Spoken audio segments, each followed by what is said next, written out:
Your reign ends tonight. Stillwater's last laugh is mine.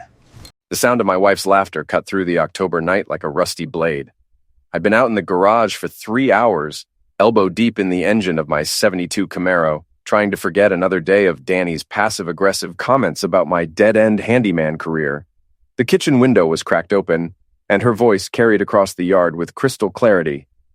"Jack's so pathetic," she slurred, clearly on her 4th glass of wine. "If he knew I'd been screwing around with 5 different guys over the past 2 years, he'd still be too weak to leave me. He needs me too much." Lisa's cackle joined in. "God, Danny, you're terrible, but you're right. He's like a kicked puppy that keeps coming back."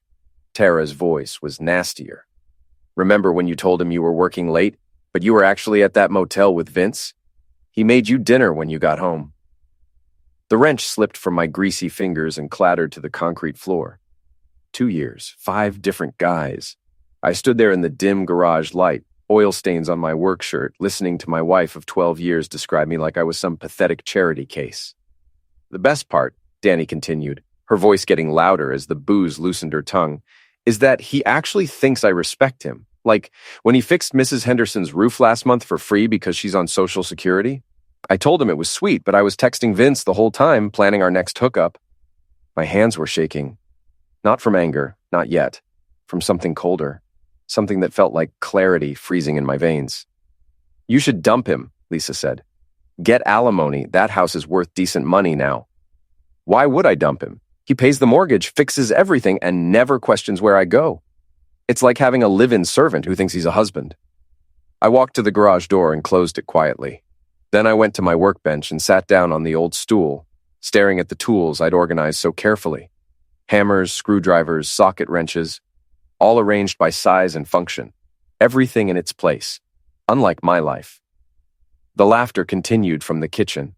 They were probably going through my wife's phone now, sharing screenshots of her affairs like they were trading baseball cards. 2 years of betrayal, laid out for entertainment. I'd always been the underdog. In high school, I was the guy who helped everyone with their cars, but never got invited to parties. In my 20s, I was the reliable friend who drove everyone home but never got the girl. When I met Danny at 31, I thought I'd finally won something. She was beautiful, ambitious, social, everything I wasn't. Turns out I was right. She was everything I wasn't, including faithful.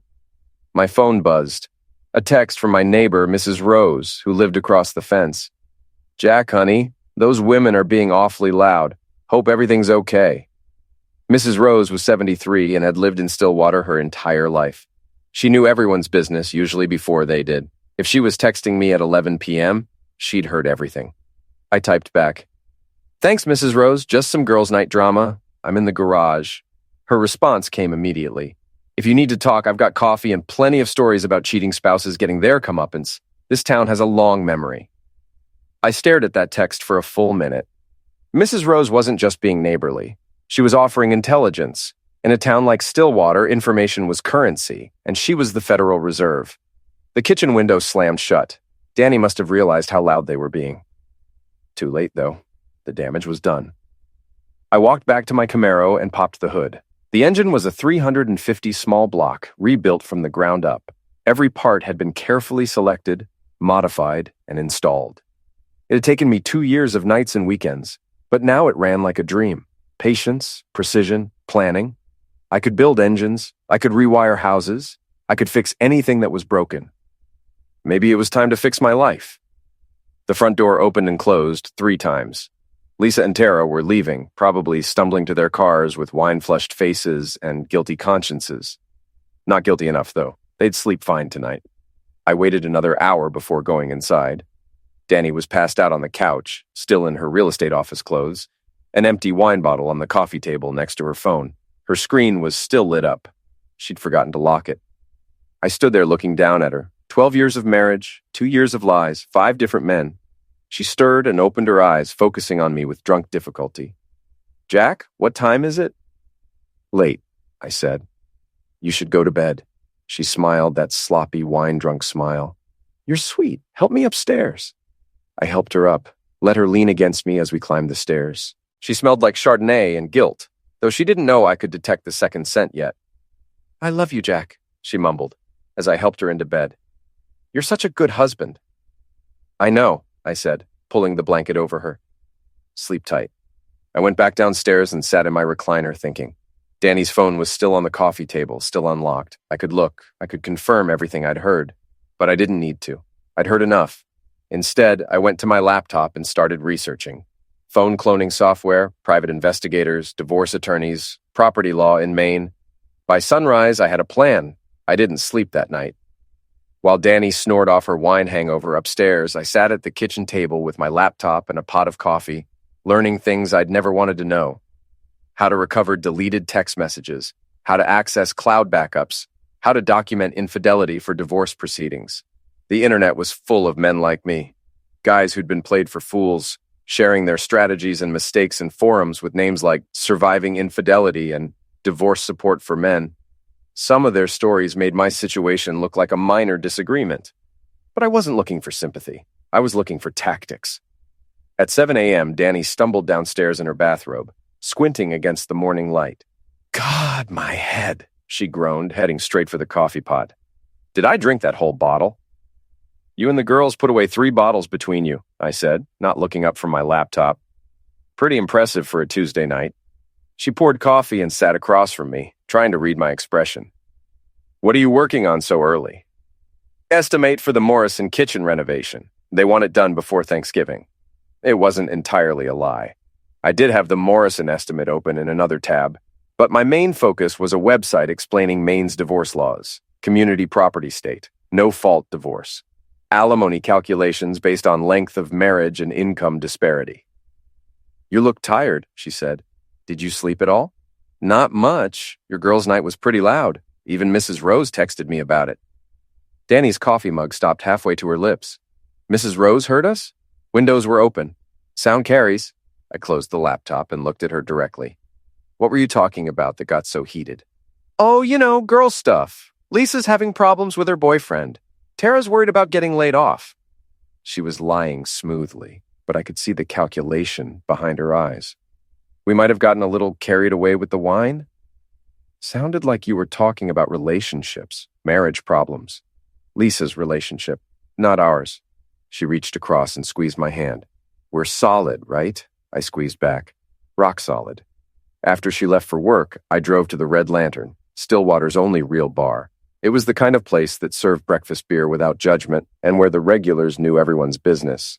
Big Mike was already there, nursing a coffee and reading yesterday's paper. Mike Kowalski was my closest friend and the only person in town who was bigger than me. He ran a small construction crew and had hired me for side jobs when money was tight. More importantly, he was divorced and had been through his own cheating wife situation 3 years ago. "You look like hell," he said as I sat down next to him. "Rough night. Need to ask you something, and I need you to keep it between us." Mike folded his paper. "Shoot." "When you found out about Karen cheating, how did you handle it?" His expression darkened. "Badly. Why? Danny's stepping out?" "Maybe, probably. I overheard some things last night." "What kind of things?" I told him about the conversation I'd overheard, leaving out the specific details, but giving him enough to understand the scope. Mike listened without interruption, his jaw getting tighter with each revelation.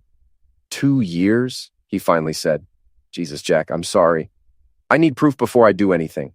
Real proof, not just drunk bragging." "You want me to tail her? I've got time between jobs." "Maybe, but first I need to get into her phone, her computer, see what's actually there." Mike signaled the bartender for 2 more coffees. "That's tricky territory, legally speaking. You sure you want to go down that road? We're married. Technically, I have access to our shared accounts, our shared devices. I just need to figure out how to use that access." "There's a guy I know," Mike said quietly. "Does computer stuff for divorce lawyers. Completely above board, but he knows how to recover things people think they've deleted. Costs money, though." "How much money?" "Few thousand, depending on what you need." I had about 8,000 in my personal savings account. Money I'd been setting aside for a new truck. "Set up a meeting." Mike nodded. "What about Danny? You going to confront her?" "Not yet. I want to know everything first. Who, when, where, how long. I want the whole picture before I make any moves." "Smart. Karen blindsided me with divorce papers before I could get my ducks in a row. Cost me the house and half my business." We sat in comfortable silence for a few minutes. The Red Lantern was filling up with the breakfast crowd. Construction workers, retirees, people who worked night shifts. Regular folks living regular lives, not dealing with cheating spouses and complicated revenge fantasies. Can I ask you something? Mike said. What's the end game here? You want her back, or you want her gone? It was a fair question. 12 years of marriage doesn't evaporate overnight, even when you discover it was built on lies. Part of me still loved the woman I thought I'd married, but that woman might not exist. I want the truth, I said. After that, we'll see. Mike's phone rang. He answered, had a brief conversation about a roofing job, then hung up. That was the Morrison job you're bidding on. They want to meet this afternoon to go over details. Good, I need the work. I stood up and threw money on the bar. Call your computer guy. I want to meet him as soon as possible. Jack, Mike said as I headed for the door.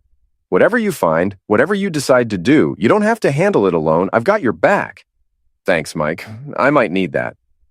I spent the rest of the morning working on legitimate estimates and returning calls from potential clients. The handyman business was steady, if not spectacular. People always needed things fixed, and I'd built a reputation for quality work at fair prices. It wasn't glamorous, but it was honest. Unlike my marriage, apparently.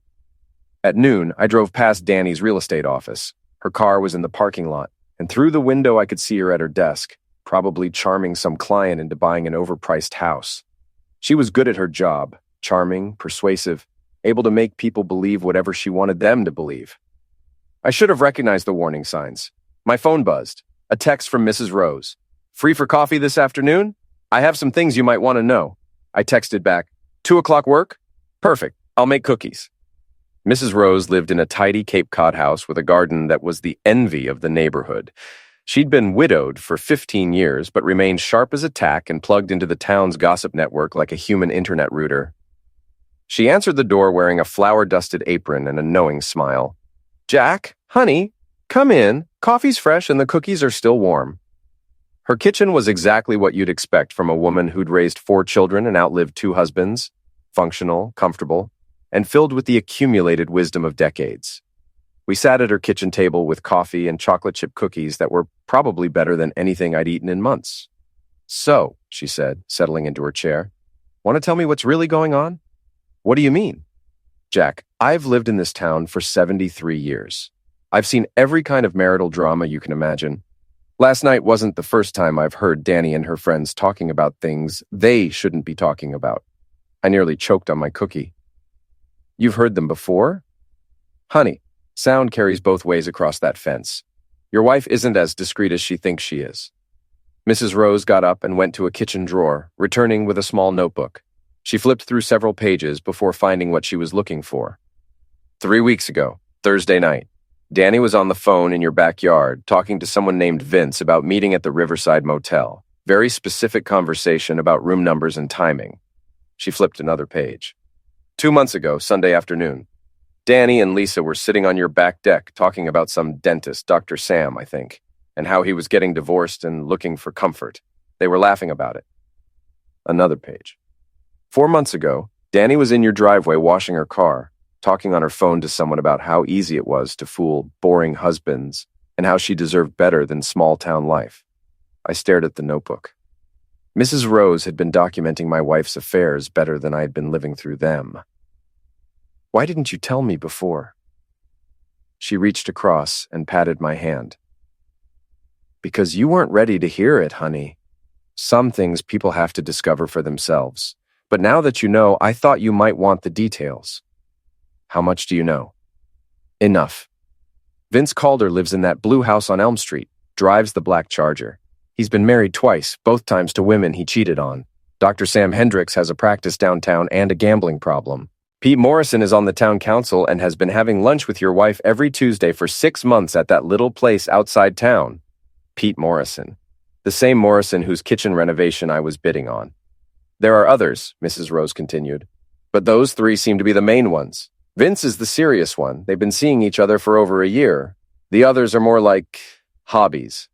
I sat back in my chair, processing this information. It was one thing to overhear drunken bragging. It was another to have documented evidence of systematic betrayal. What do you think I should do? I asked. Mrs. Rose smiled, and for the first time since I'd known her, it wasn't entirely kind. Jack, honey, I've seen a lot of cheaters get their comeuppance in this town. The ones who think they're smarter than everyone else. who think they can fool their spouses indefinitely, they always make mistakes. Big, public mistakes. What kind of mistakes? The kind that turn them into cautionary tales instead of success stories. Stillwater has a long memory, and people here don't like being made fools of. When the truth comes out, and it always comes out, the whole town picks sides. She closed her notebook and looked at me seriously. The question is, when the truth comes out, do you want to be the sufferer everyone pities or the man everyone respects? I finished my coffee and stood up. Mrs. Rose, thank you for everything. Don't thank me yet, honey. Thank me when this is all over and you're happy again. As I walked back across the yard to my house, I could see Danny's car pulling into our driveway. She was home early, probably to check on me after our morning conversation. I waved and smiled as she got out of her car. Hey, babe, she called. How was your day? Educational, I said. Very educational. Mike's computer guy turned out to be a 25-year-old named Danny, who operated out of a converted garage behind his mother's house. He looked like every tech support stereotype: thick glasses, energy drink addiction, and the pallor of someone who rarely saw sunlight. But his credentials were impressive, and Mike vouched for his discretion. So, you want to recover deleted data from your wife's devices, Danny said, not looking up from his multiple monitors. Legally, you're in the clear since you're married, and these are shared accounts. Morally, that's between you and your conscience. I just need to know what's really going on, I said. They always do. Danny turned to face me. Here's what I can do. I can recover deleted texts, emails, photos, and browser history from any device that backs up to your shared iCloud account. I can also set up monitoring software that will track new activity going forward. Cost is $3,000 for the recovery. Another $1,000 for ongoing monitoring. It was a lot of money, but Mrs. Rose's notebook had convinced me this was bigger than a few casual affairs. I needed the full scope. Do it. I'll need her phone for about 2 hours. Can you get it without her knowing? She takes long baths on Thursday nights, usually leaves her phone charging in the kitchen. Perfect. Bring it by Thursday evening. I'll have everything ready. Thursday couldn't come fast enough. I spent the intervening days acting normal, taking on handyman jobs, eating dinner with Danny, pretending I didn't know my marriage was an elaborate performance. She seemed relaxed, probably convinced that her Tuesday night confession hadn't been overheard or understood. On Thursday evening, she announced she was taking a bath and going to bed early. Long day tomorrow, she said, kissing my cheek. Big showing in Portland. I waited until I heard the bathwater running, then grabbed her phone from the kitchen counter. It was locked, but I'd watched her enter her passcode dozens of times. Our wedding anniversary. The irony wasn't lost on me. Danny's garage was only 10 minutes away. He was waiting with a setup that looked like something from a spy movie. Cables, adapters, and software I didn't recognize. This won't take long, he said, connecting her phone to his system. I'm creating a complete mirror of her data. She'll never know it was copied. While he worked, I sat in an old lawn chair and tried not to think about what we might find. Part of me still hoped Mrs. Rose was wrong, that Danny's drunken bragging was just fantasy. Holy crap, Danny muttered, staring at his screen. What? Your wife is thorough. I'm seeing deleted text threads with at least 6 different guys going back 3 years. Photos, videos, hotel receipts. She kept everything. My stomach dropped. Can you print it all? I can, but you might want to think about that. Some of this stuff is pretty explicit. You sure you want to see it? Print everything. An hour later, I walked out of Danny's garage with Danny's phone and a manila envelope containing 3 years of documented betrayal. The phone went back on the kitchen counter just as the bathwater was draining upstairs. I took the envelope to my workshop and sat under the fluorescent lights, surrounded by the tools and projects that had always been my refuge. Then I opened it. The first text thread was with Vince Calder, starting 18 months ago. It began innocuously. He'd contacted her about selling his house, but quickly became personal. Within 2 weeks, they were meeting at the Riverside Motel every Tuesday afternoon. The photos were worse. Selfies, hotel room shots, images I couldn't unsee. Danny looked happy in them, happier than she'd looked with me in years. The thread with Dr. Sam was shorter, but more disturbing. He was going through a messy divorce and using Danny as both therapist and distraction. Their conversations revealed a man who was bitter, vindictive, and willing to manipulate anyone who showed him sympathy. Pete Morrison's thread was the most recent and the most calculating. Danny was clearly grooming him, playing the role of the neglected wife who just needed someone to understand her. Pete was married with 2 kids, but Danny was systematically breaking down his resistance.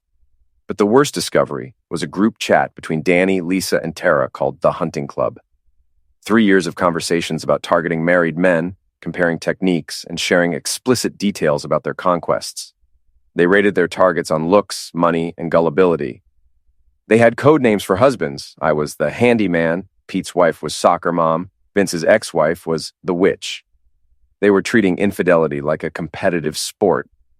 The final document in the envelope was a bank statement for an account I didn't know existed. Danny had been receiving regular payments from Dr. Sam. Apparently, he was paying for her discretion regarding some unspecified professional misconduct. She was essentially blackmailing him. I sat in my workshop until 3 a.m., reading and rereading the evidence. By the time I finally went inside, I felt like a different person. The man who'd gone to sleep Wednesday night still had hope for his marriage. The man climbing the stairs Thursday night was planning a war. Danny was sleeping peacefully, her phone back on the nightstand where she'd left it. I stood in the doorway watching her breathe, trying to reconcile the woman in our bed with the hunter in the text messages. 12 years of marriage, 3 years of systematic betrayal, 6 different men that I knew of. I went downstairs and opened my laptop. If Danny and her friends wanted to play games, I was going to change the rules. The Stillwater Fall Festival was 3 weeks away, the biggest social event of the year, when the entire town gathered in the square for food, music, and gossip. Everyone would be there. Everyone would be watching. Perfect. I started making lists. Contact information for Pete Morrison's wife. Details about Dr. Sam's gambling debts and professional misconduct. Vince Calder's history of cheating on his previous wives. Lisa's boyfriend, who had no idea she was part of the hunting club. Tara's boss, who definitely needed to know about her employees' extracurricular activities. By sunrise, I had a plan. It was elaborate, risky, and probably vindictive as hell, but it was also going to be incredibly satisfying. I made coffee and sat at the kitchen table waiting for Danny to wake up. When she came downstairs, she looked refreshed and happy, probably because she thought she'd successfully hidden her double life for another day. "Morning, honey," she said, kissing the top of my head. "You're up early?" "Couldn't sleep? Thinking about the Morrison job?" "Oh, that's right. Pete said he was excited to work with you. He thinks you're exactly what they need." Pete, who had no idea I knew about his Tuesday lunch dates with my wife. "Should be a good project," I said. "I'm meeting with him today to finalize details." "That's wonderful. I'm so proud of how well your business is doing." She poured coffee and sat across from me, the picture of a supportive wife. If I hadn't read her text messages, I might have believed the performance. "Danny," I said carefully, "I've been thinking about us, about our marriage." Her coffee cup stopped halfway to her lips. "What about it?" "We've been together 12 years. Maybe we should do something special for our anniversary next month. Plan a trip, renew our vows, something to celebrate what we've built together." Relief flooded her face. "That sounds wonderful, Jack. I'd love that." "Good. I want to make sure we're both committed to this marriage, both of us, completely faithful and honest with each other." "Of course we are," she said quickly. "I mean, I am. Completely." "Me too," I said, looking directly into her eyes. "I would never betray you, Danny. I hope you feel the same way." "Absolutely. You're the only man I want, Jack. You're my husband, my partner, my best friend." Every word was a lie, delivered with perfect sincerity. She was better at this than I'd given her credit for. "I love you too," I said. "More than you know." After she left for work, I called Pete Morrison. "Pete, it's Jack Reardon, about your kitchen renovation. I've got some ideas I'd like to run by you. Are you free for lunch today?" "Sure, Jack.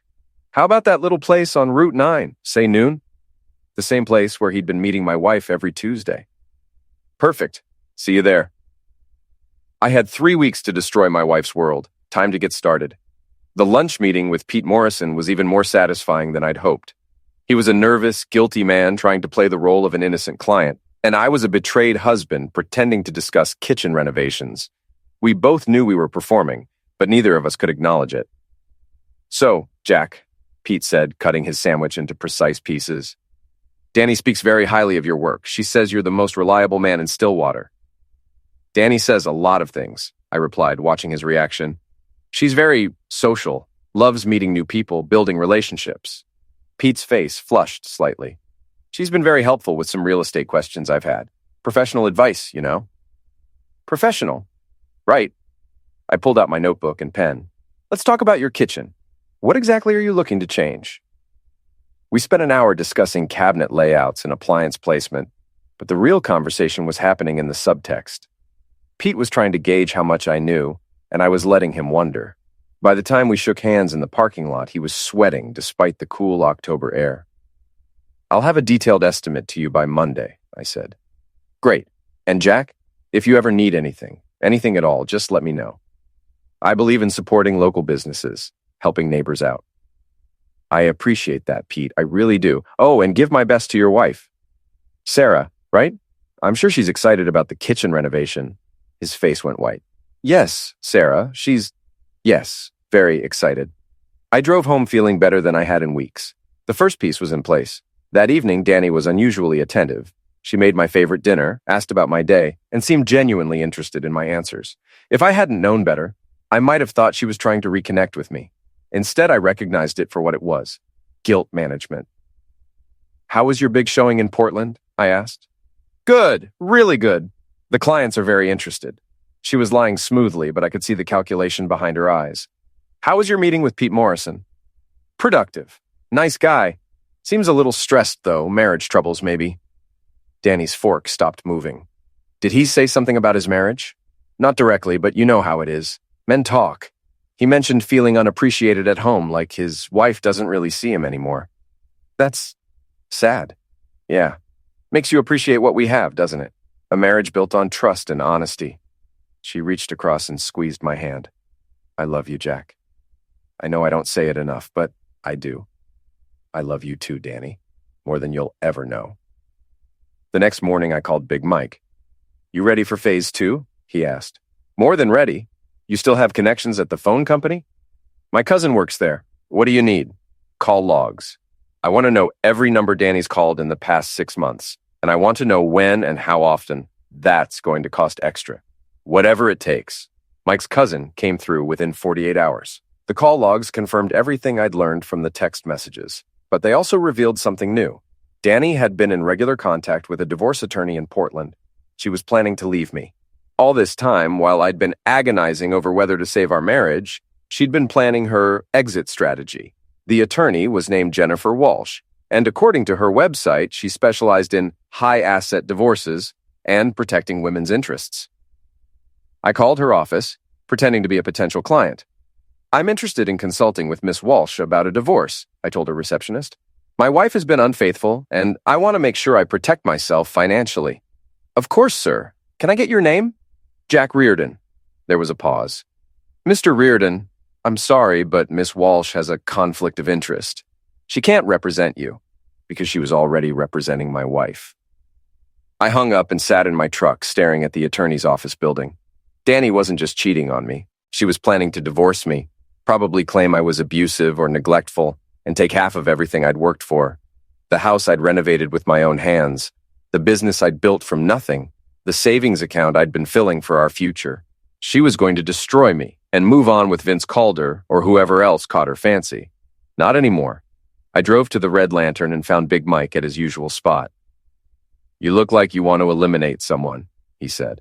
Close. I need to accelerate the timeline. The fall festival is still 2 weeks away, but I can't wait that long. What happened? I told him about the attorney, about Danny's exit strategy, about the systematic way she'd been planning my destruction. Jesus, Jack, that's cold, even for a cheater. I need to move now before she files papers. Once she does that, I'm playing defense. What do you need? I need to have a conversation with her friends, Lisa and Tara. Tonight. Mike grinned. It wasn't a nice expression. Want backup? Definitely. Lisa worked at the bank downtown and usually stopped at Murphy's Grocery on her way home. Tara was a secretary at the insurance office and had a standing appointment at the hair salon every Friday evening. We could catch them both before they had a chance to coordinate their stories.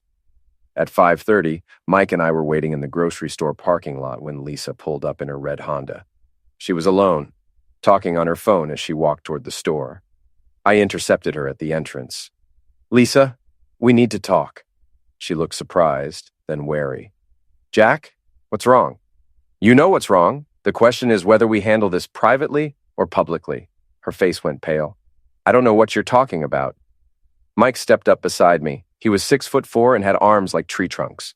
People tended to pay attention when Mike wanted to have a conversation. "Let's find somewhere quiet," I said. We walked to the far end of the parking lot, away from the store entrance. Lisa kept glancing around, probably hoping someone would rescue her from this conversation. "I know about the hunting club," I said without preamble. "I know about the group chat, the rating system, the 3 years of planning and executing affairs with married men." Lisa's knees actually buckled. She grabbed onto a shopping cart to steady herself. "Jack, I can explain." "No explanations, just answers. How many men has my wife been sleeping with?" I can't." Mike took a step closer. "Lady, my friend here is trying to be reasonable. He could have gone to your boyfriend first, or your boss, or just posted screenshots of your group chat on Facebook. Instead, he's giving you a chance to come clean." Lisa started crying. 6, maybe 7, I don't know exactly. Names: Vince Calder, Dr. Sam Hendricks, Pete Morrison, Tom Bradley from the hardware store, that new guy who works at the bank, and maybe 1 or 2 others I don't know about. 7 men. In 3 years. While I was working 60-hour weeks to pay our mortgage and build a future. "How long have you known?" I asked. "Since the beginning. But Jack, you have to understand, we never meant for it to go this far. It started as just fun. Harmless flirting." Harmless. I pulled out my phone and showed her a screenshot of one of their group chat conversations. "This is you describing how to manipulate married men into cheating on their wives. You called it sport fishing for suckers." She read the message and started crying harder.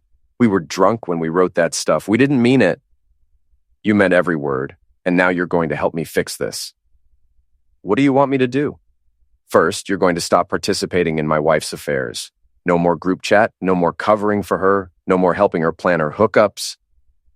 "Okay, yes, I'll stop. Second, you're going to help me gather evidence, phone records, hotel receipts, anything that proves what's been going on." "Jack, I can't betray Danny like that. You already betrayed me for 3 years. Now you get to choose which side you're on going forward." Mike cracked his knuckles. "Choose carefully."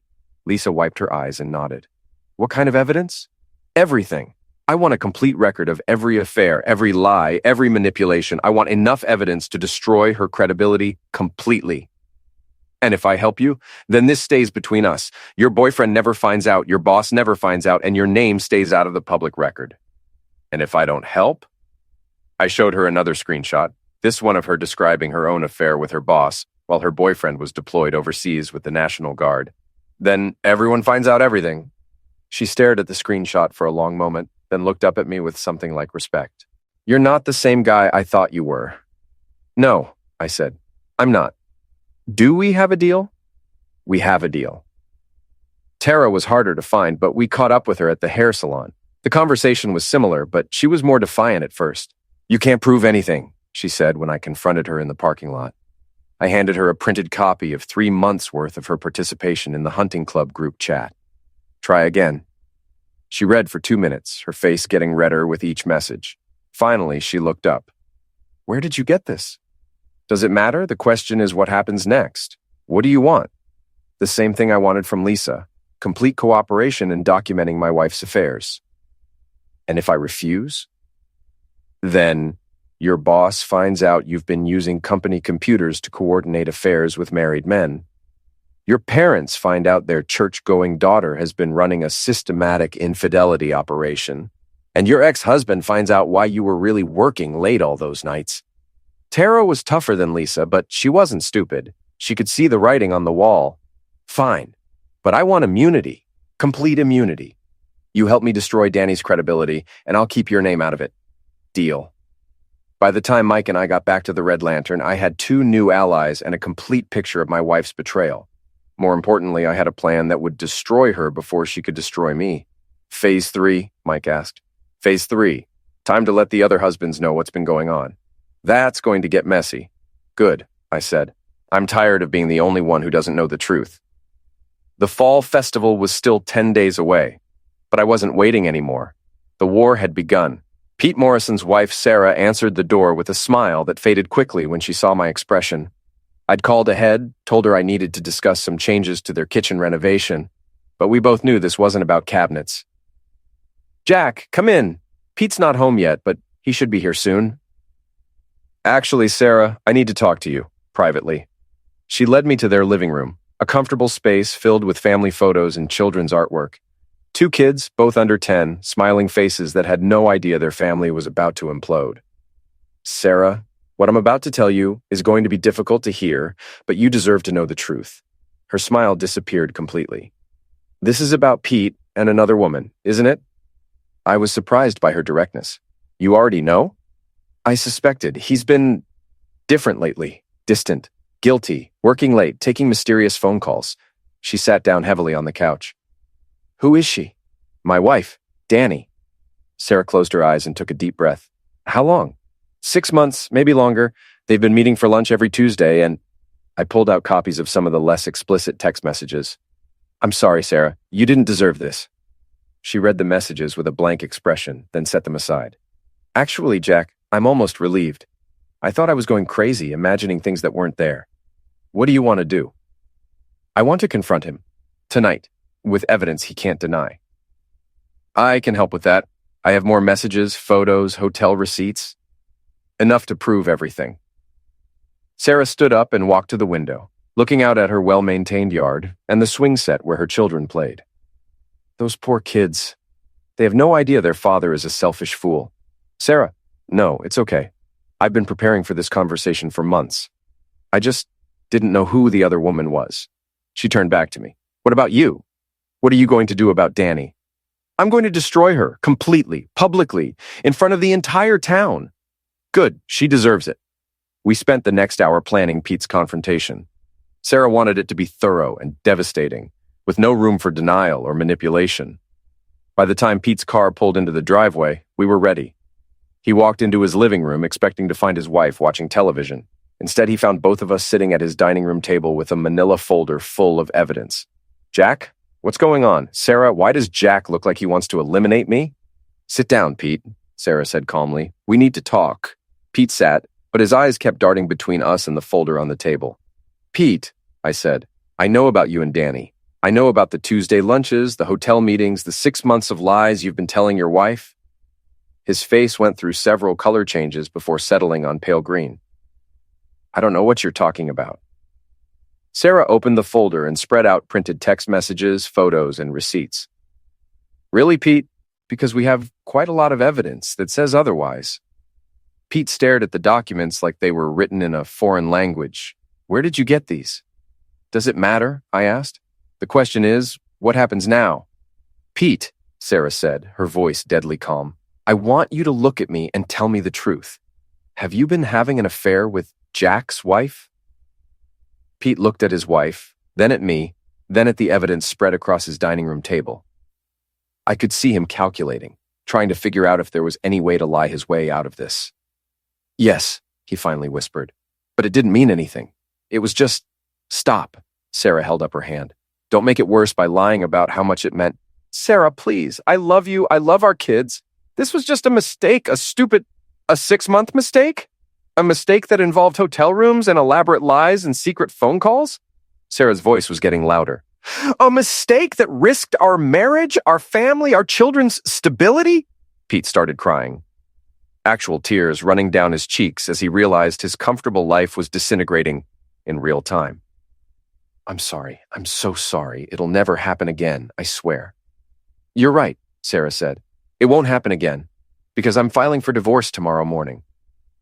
Sarah, no, please. Think about the kids. I am thinking about the kids. I'm thinking about what kind of example we're setting, what kind of man their father really is. I stood up. Pete, I need you to understand something. This isn't just about you and Danny. She's been running a systematic operation targeting married men, destroying families for sport. You weren't special. You were just convenient. Pete looked up at me with red, swollen eyes. What do you mean? I mean, she's been cheating on me with at least 7 different men over the past 3 years. You were just one of many.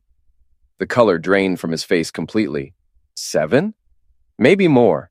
She and her friends have been treating infidelity like a game, rating their targets, comparing techniques, laughing about how easy it is to fool boring husbands. Pete looked like he might throw up. She said I was special. She said her marriage was dead, that she'd never felt this way about anyone.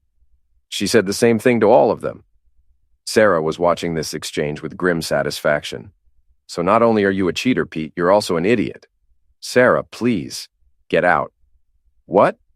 Get out of my house tonight. Go stay at your brother's or a hotel or in your car.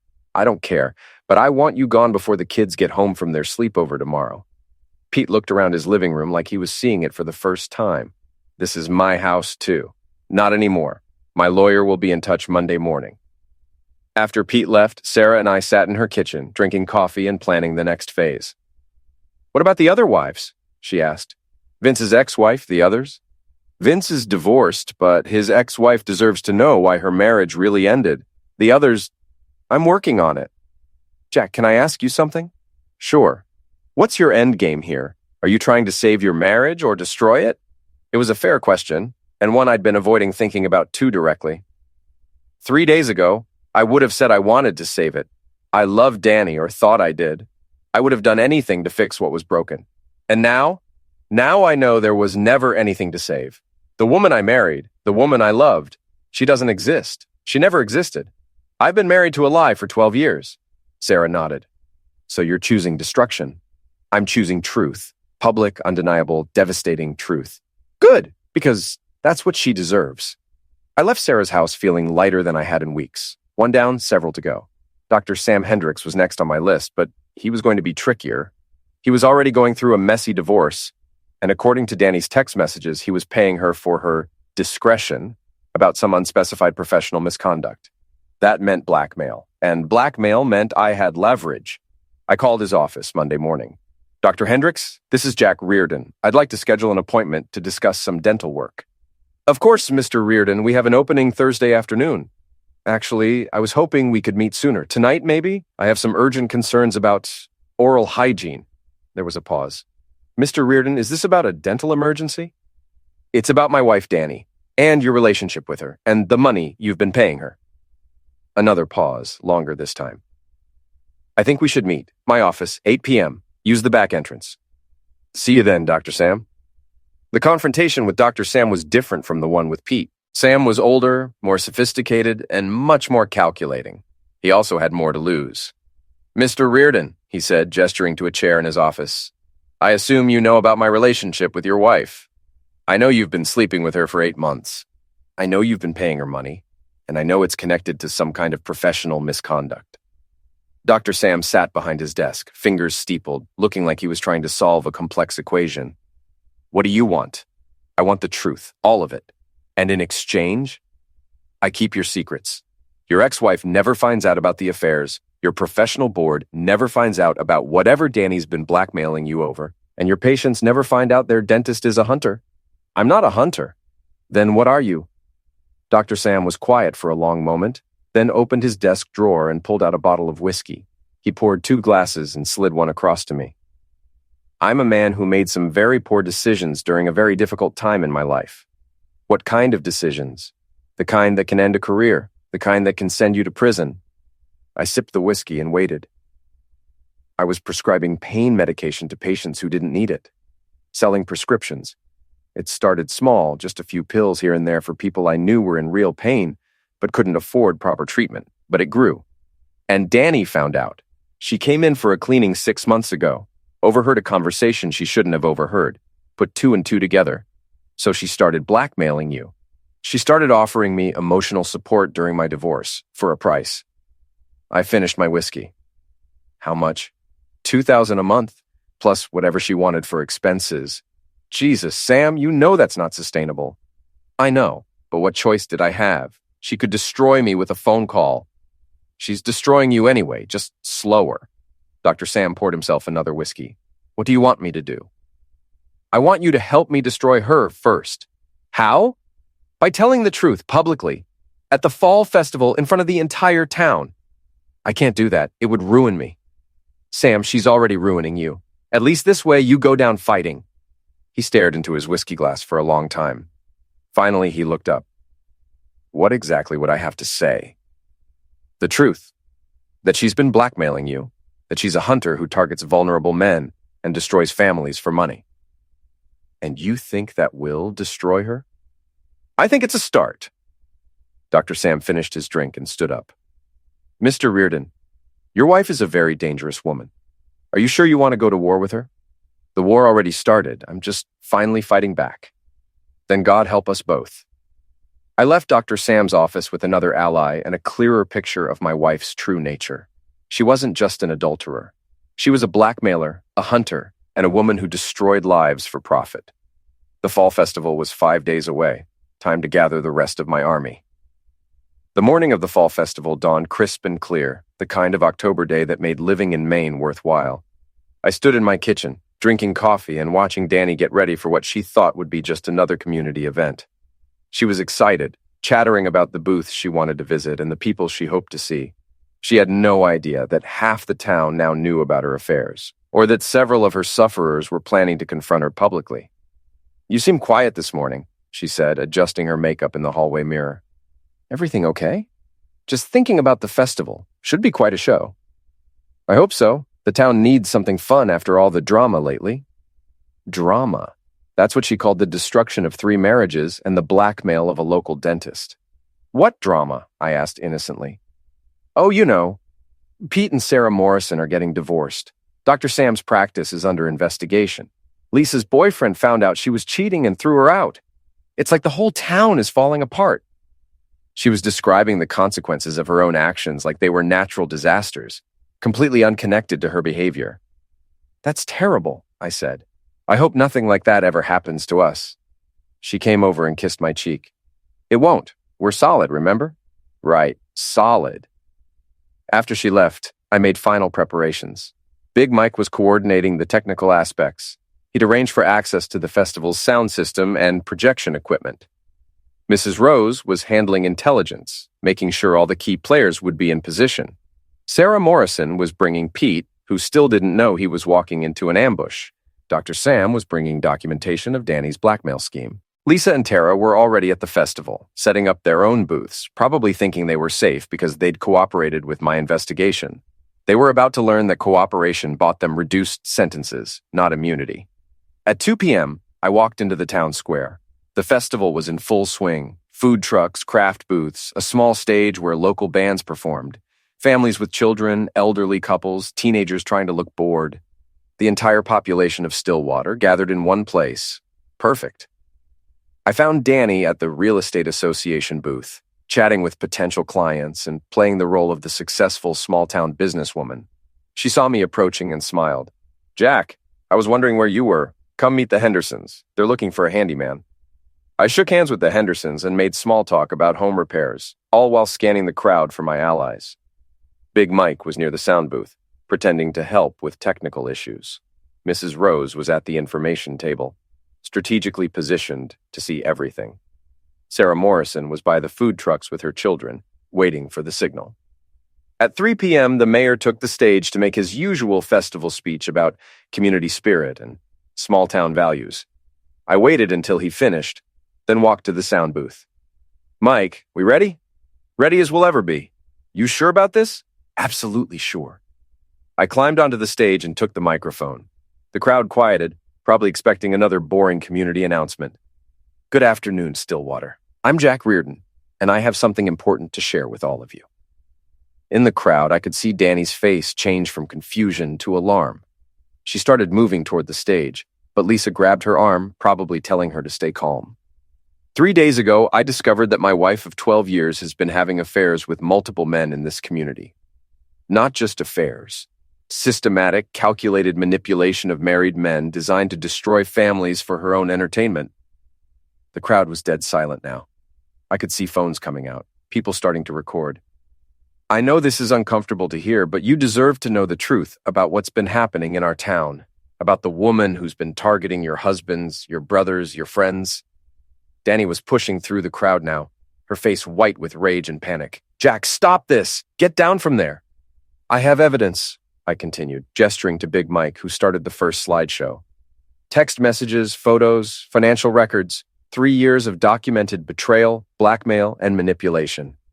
The first image appeared on the large screen behind me, a screenshot of the hunting club group chat, with names redacted but content clearly visible.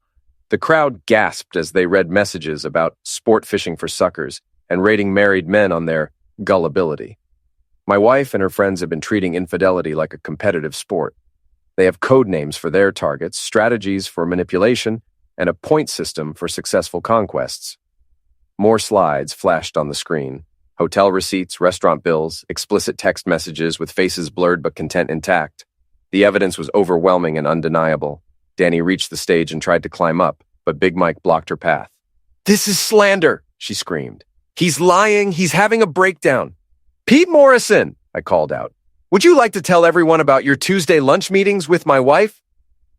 Pete was standing near the back of the crowd, looking like he wanted to disappear into the ground. Sarah pushed him forward. "Tell them, Pete," Sarah called out. "Tell them about the 6 months of lies." Pete looked around at his neighbors, his friends, his children's teachers, all staring at him with a mixture of disgust and fascination. "It's true," he said quietly. "I've been having an affair with Danny Reardon." The crowd erupted in murmurs and gasps. I let the noise build for a moment, then raised my hand for quiet. "Dr. Sam Hendricks," I continued, "would you like to tell everyone about the money you've been paying my wife, and why?" Dr. Sam stepped forward, looking like a man walking to his execution. "Danny Reardon has been blackmailing me for 8 months. She discovered some professional misconduct and has been extorting money in exchange for her silence." More gasps from the crowd. This was bigger than simple infidelity now. This was criminal behavior. "How much money?" someone called out. $2,000 a month, Dr. Sam replied, plus expenses. The crowd was getting angry now. I could see people looking at Danny with open hostility, understanding that she'd been preying on their community like a parasite. "But the affairs and blackmail aren't the worst part," I continued. "The worst part is that she was planning to divorce me, claim I was abusive, and take half of everything I've worked for. While she was destroying other families, she was planning to destroy mine and walk away with the profits." I gestured to Big Mike again, and he displayed the final piece of evidence. Danny's correspondence with her divorce attorney, discussing strategy for maximizing her settlement and minimizing my rights.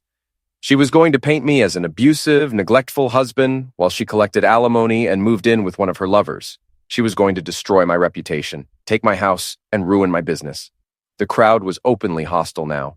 Someone threw a plastic cup at Danny, who was still trying to get onto the stage. "This is all lies!" she screamed.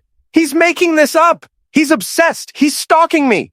"Danny," I said into the microphone, my voice carrying across the square, "would you like to explain to everyone why you told your friends I was too weak to leave, even if I found out about your affairs?"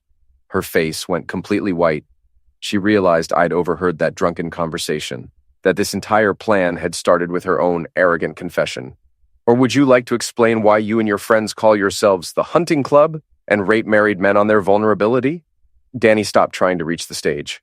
She looked around at the crowd of her neighbors, her clients, her community, all staring at her with disgust and contempt. "You fool," she whispered. But the microphone picked it up and broadcast it across the square. "Ladies and gentlemen," I said, "I present to you Danny Reardon, adulterer, blackmailer, hunter, and the woman who's been systematically destroying families in our community for 3 years." The crowd erupted in boos and angry shouts. Someone else threw something at Danny, then another person. She was being driven back by the sheer force of collective outrage. "This is what happens," I continued, "when someone thinks they're smarter than everyone else. When someone thinks they can manipulate and betray and destroy without consequences. When someone thinks the people they're hurting are too weak or too stupid to fight back." Danny was crying now, mascara running down her cheeks, her carefully constructed facade crumbling in real time. "You were right about one thing, Danny," I said, looking directly at her. "I was too weak to leave you, but I was strong enough to destroy you instead." The crowd cheered, actually cheered. My neighbors, my community, the people who'd known me as the quiet handyman who fixed their problems without complaint, were celebrating my revenge. Danny turned and ran, pushing through the hostile crowd toward the parking lot. Lisa and Tara tried to follow her, but they were blocked by angry festival goers who recognized them from the evidence I'd presented. I handed the microphone back to the mayor and walked off the stage. Big Mike met me at the bottom of the steps. "Holy crap, Jack, that was brutal. It was necessary. What happens now?" "Now she lives with the consequences. The whole town knows what she is. Her real estate career is over. Her social life is over. Her plans for divorce and alimony are over. And you? I looked around at the festival, at the families and couples and honest people trying to build decent lives in a small town. Now I get to start over. Clean slate, honest foundation, no more lies. Mrs. Rose appeared at my elbow, grinning like she'd just won the lottery. Jack, honey, that was the most satisfying thing I've seen in 73 years of living in this town. Thank you, Mrs. Rose, for everything. Don't thank me yet. Thank me when you're happy again. I walked through the crowd toward my truck, accepting handshakes and backslaps from people who'd watched me expose the truth about my marriage. Some of them looked at me with something like awe, probably wondering if they'd have the courage to do what I'd just done. As I reached the parking lot, I saw Danny sitting in her car, crying and talking frantically on her phone, probably calling her lawyer or Vince or anyone who might help her salvage something from the wreckage. She looked up and saw me watching her. For a moment, we stared at each other through her windshield, the woman who'd betrayed me for 3 years, and the man who'd just destroyed her world in front of the entire town. Then she started her car and drove away, leaving Stillwater and her old life behind forever. I stood in the parking lot for a few minutes, listening to the sounds of the festival continuing behind me. Children laughing, music playing, the normal sounds of a community celebrating together. It was over. 12 years of marriage, 3 years of betrayal, and 3 weeks of planning for revenge.